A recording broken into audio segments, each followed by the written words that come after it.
I sing the mighty power of God that made the mountains rise, that spread the flowing seas abroad and built the lofty skies. I sing the wisdom that ordained the sun to rule the day.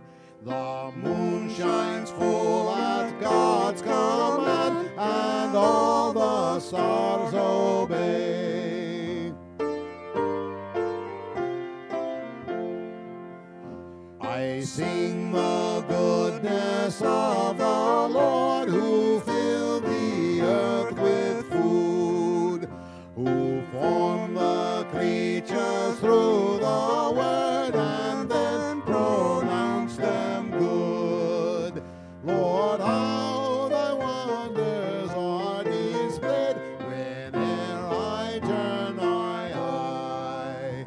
If I survey the ground I tread, or gaze upon the sky, there's not a plant or flower below but makes thy glories known. The clouds arise and tempests blow by order from thy throne, while all that borrows life from thee is ever in thy care.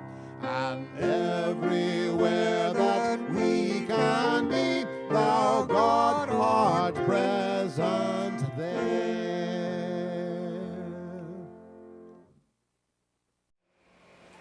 Happy Wednesday evening, church. I want to welcome you to a very, very special Wednesday night chat that we have going on this evening. This evening we're going to hear from you all. This evening specifically, we're going to hear from Sally and Dixon Delahaye. We're going to discuss how giving has formed us, what they love about Buda United Methodist Church, and what they are excited about in this new year. I hope you enjoy these stories of faith, of God moving in our lives. And for the next couple of weeks, we'll be doing this as well. And so if you have any comments, questions, please email me at matt@budaumc.org. I look forward to hearing from you. If anything you hear this evening strikes or inspires you to share a story as well, we want to hear from you too. But with that, I want to move into our conversation with Sally and Dixon. I hope you enjoy. Well, I think we've always made it a priority, but the level of our giving has changed as our family situation has changed. Yes.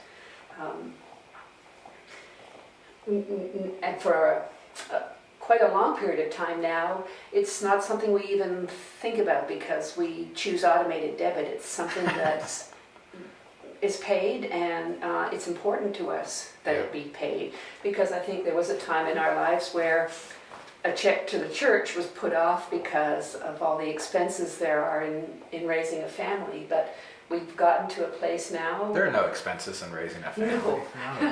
And putting 3 children through college. But I think it's become a very an important priority for us. I think when we first began going to church, we didn't fully appreciate what things truly cost. And I remember when we started going to church, we felt pretty good putting, $5 or $10 in the plate and feeling like, yeah, we've made a difference. And that doesn't mean to diminish people who do that, and we respect that. But for us, when we began to get involved in the various offices of the church and realize what things cost and so on, we quickly realized that we needed to make a bigger contribution. And so our goal had been basically just to continuously increase it every year, which we've done.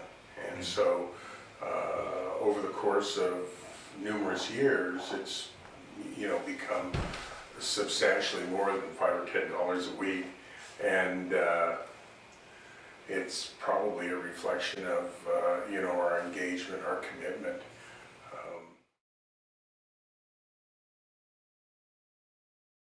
It's a really good time to sit back and assess your stewardship, and by that I mean your time, your talent, and your coin, your financial contribution. And it also is a good time to reflect on, what has the church accomplished and what are areas that we think we should be doing, could be doing if we had more resources, be that people, financial, or otherwise.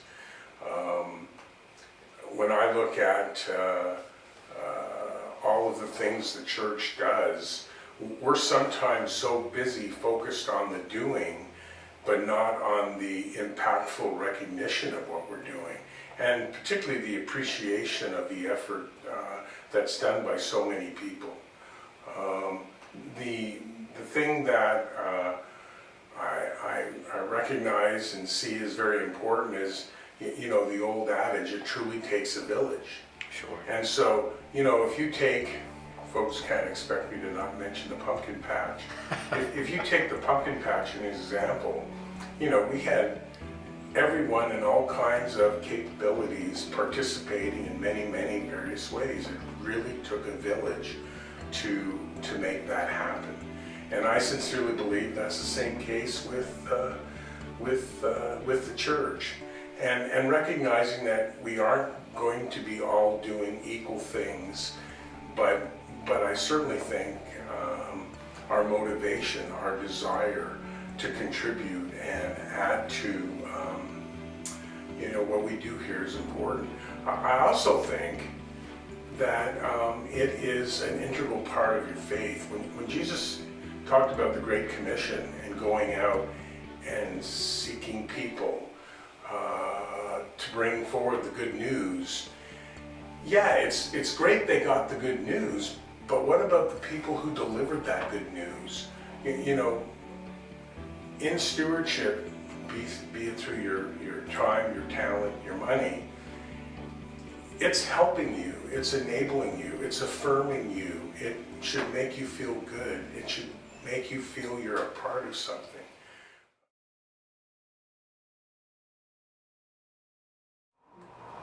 This community that we are, this is beyond a building that houses people on Sunday morning worshiping. This is a community of faith, and we see it even further as a family.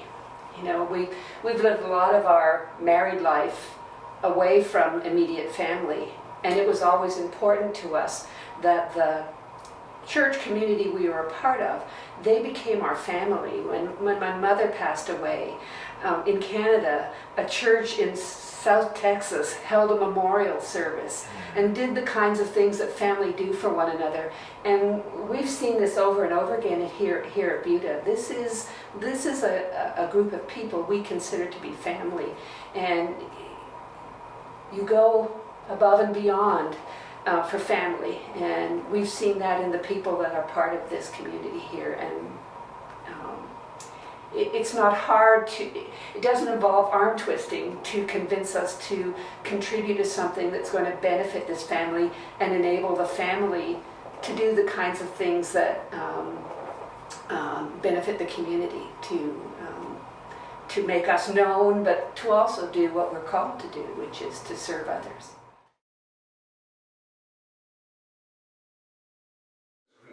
When Sally and I were married, I'd said to her, she'd asked me if we wanted a church wedding, and I'd said, well, I don't mind a church wedding as long as there isn't too much God stuff. And I think about where I've come today, and I tell people, my level of involvement, probably from Sally's perspective, is a miracle. And so, when I spoke to my daughter and her husband and said, hey, are you interested in coming to this closing for Kairos? And she said, well, it's not going to be too churchy, is it? And it really caused me to laugh and flash back because, whenever you think that... I'm not my parent. Yeah. God is not there, you're mistaken.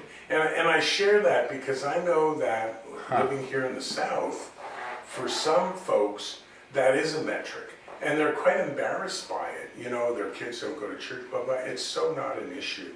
Are they good people? Are they loving people?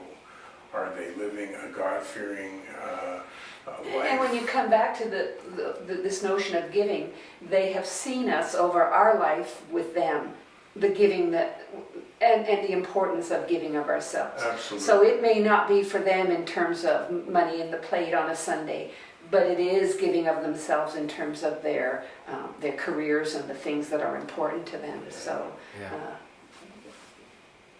and it's like so many things we do, whether it's prison ministry or quilting, or holding the hand of someone who needs a hand held. At the end of the day, when you sit back, you come to realize that you may have helped that person, but you've gotten it back countless fold in terms of feeling affirmed and feeling that you're responding to ultimately God's call to share and love and be His hands and feet. Yeah, we don't always get to say how that's supposed to turn out for us or our brothers. And we're firm believers in you don't have to move mountains to affect people's lives. Sometimes a phone call or taking a plate of baking to somebody who's not locked in their home, confined to their homes. We don't know the kind of effect those actions have on people because they can be profound. That's right.